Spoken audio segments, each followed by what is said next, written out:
For our Week 7 second game best player of the game from Team Red Horse, we have here Redan Cebu. Redan Cebu achieved 19 points, 11 rebounds, 1 assist, and 1 steal. So, since naglaga nyo po ngayon, ano po ang ginawa nyong play para po di kayo matalo ngayong gabi? Ginawang play, number 1 yung depensa lang. Usap-usap na makin ng team namin. Tsaka doble effort na nasipag.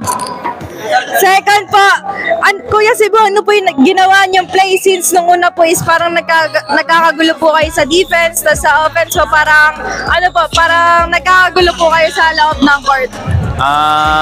Ginawa namin is nag-adjust lang kami isa-isa kasi hindi naman pwede lahat umi-score. So, iba nag-usap kami, nag-take chance kami sa offensive rebound para second chance points.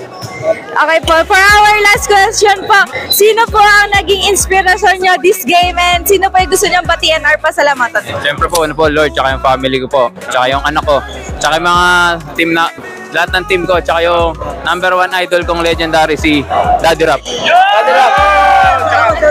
Si Ragas, tsaka si Mark, tsaka si Balong, si Kuya Job, si Kuya Ichi, Kuya Jun, tsaka si Kuya RY, si Konsi pa ako. Sa TV na. Thank you po once again po for our second game best player of the game, Redan Cebu. Congrats po!